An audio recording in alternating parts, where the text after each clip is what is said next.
On March 4, 2015, the Calgary Police Service's Guns and Gangs Unit, with the assistance of the Tactical Unit, executed a series of search warrants on multiple residences and vehicles in the communities of Temple, Kingsland, MacEwan, and the Beltline. All locations and vehicles searched were believed to be connected to a drug trafficking network that was operating throughout the city. A variety of drugs, cash, multiple types of ammunition, and a firearm were found during the search. 5 individuals were arrested during the execution of the search warrants, all of whom are now facing multiple charges. Prior to the execution of these warrants, an additional suspect believed to be connected to this investigation was stopped by the RCMP for unrelated reasons while traveling northbound on the QE2 near Innisfail. Our partners in the RCMP provided both timely communication with the investigators and welcome assistance with the arrest of the subject in question. The following day, an additional warrant was executed at a storage facility in southeast Calgary. This was in relation to a locker key that had been seized the day prior by investigators. Once access was gained, 5 additional firearms and a variety of ammunition was found. In total, the Guns and Gangs Unit seized approximately 310 grams of cocaine, 46 grams of heroin, 580 grams of methamphetamine, 27 grams of MDMA, more commonly known as ecstasy, 150 grams of cannabis oil, 320 grams of cannabis resin, 110 pills of OxyContin, 17 grams of marijuana, and over 2,500 pills of fentanyl. The combined weight of all drugs seized came out to approximately 5 pounds, with an approximate combined street value of over $250,000. Also seized were 3 semi-automatic rifles, 2 handguns, and 1 pump-action shotgun, as well as multiple rounds of ammunition compatible with all firearms seized. As well, over $16,000 in Canadian currency and $1,800 in counterfeit U.S. currency. In relation to this operation, we have charged the following 6 individuals with a variety of offenses relating to drug trafficking, firearms, and proceeds of crime.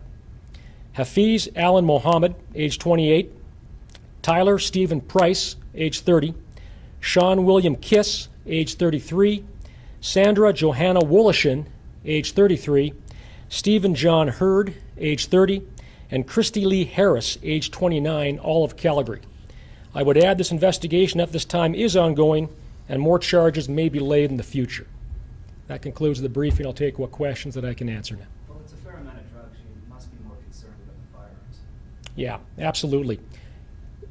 Any seizure of firearms in relation to organized crime is a serious concern for ours. The reality is we've seen in Calgary many times before that drug traffickers and firearms is a recipe for extreme acts of violence that puts the whole community at risk. And the challenge is we're getting to a point now where we're seeing firearms more and more often at warrants such as this. It's becoming so commonplace, in fact, that when we execute warrants like these, if we don't find the gun, we presume we haven't looked hard enough yet, to be honest with you.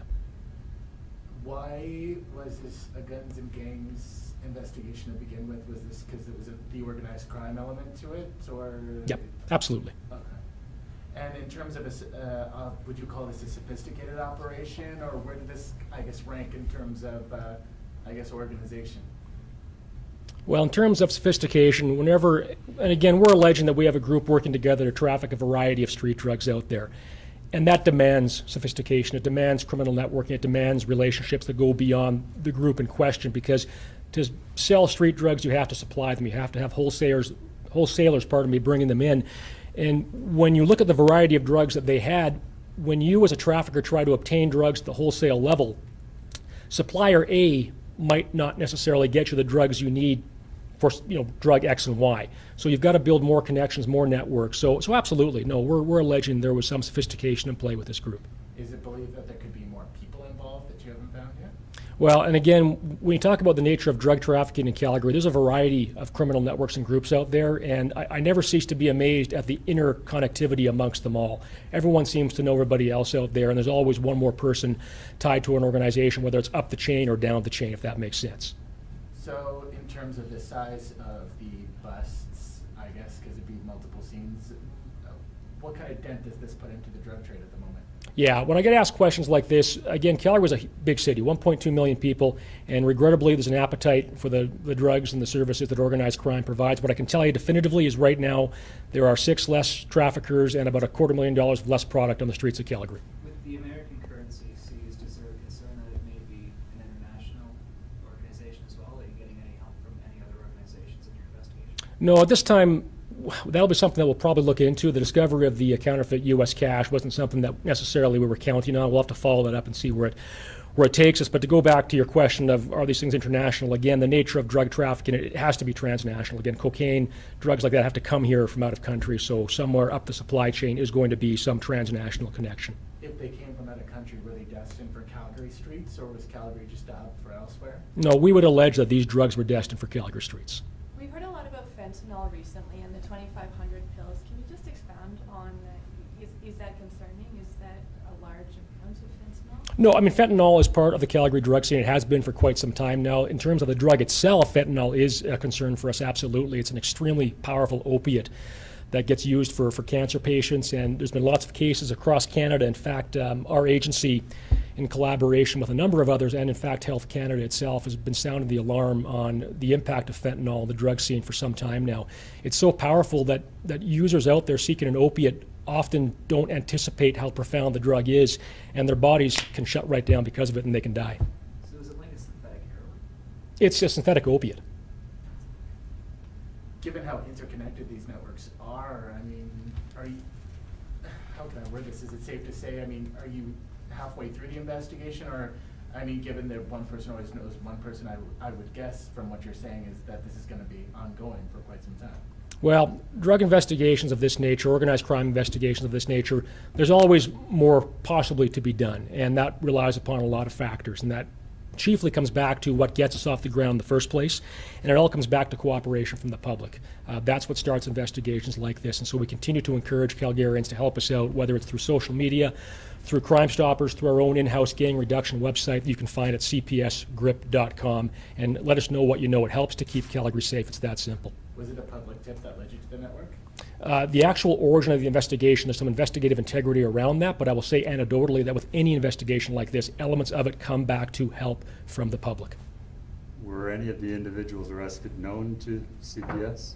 Well, we don't speak too much to criminal history at releases like this, but what I can tell you anecdotally is that there were some people tied to this that were absolutely unknown to us prior to this investigation. Finding fake American cash is a bit surprising, isn't it? It wasn't something we were looking for, and as we were speaking to somebody else earlier on, we'll have to see where that takes us. We'll follow up on that, though, absolutely. What is your next step with that? Can you mention? Well, right now, our next step would be to take a look at the firearms. We're going to look forensically at them, and again, as someone mentioned, the guns is one of the bigger concerns to us in terms of public safety. So we're going to want to see how those fit in to organized crime here in Calgary, do our forensic examinations, and see if they relate to anything else of interest to us. 3 months, that's pretty long for an investigation, I would guess. I assume that a lot of that was surveillance? There's lots of pieces to investigations, and anecdotally, without getting into the specifics around this, again, for investigative integrity, we have investigations that can run 3 days, 3 weeks, 3 months, sometimes 3 years. There's no rhyme or reason to it at times. As far as the fentanyl goes, is this, can you relate it to other hauls that you've had? Is this a pretty significant haul of fentanyl? Yeah, over 2,500 pills, it's a significant haul of fentanyl, absolutely. Is that the trend? You said it's been around for a while now, but is the trend in seizures bigger? Yeah, well, the seizures vary in size and scope, but the reality is the nature of fentanyl and the other drugs that we seized here on the Calgary scene right now, I have no spikes to give you right now. We're not seeing an increase in any particular drug use or any particular drug. The drug scene is what it has been for some time now. But this is a pretty big one as far as that drug goes.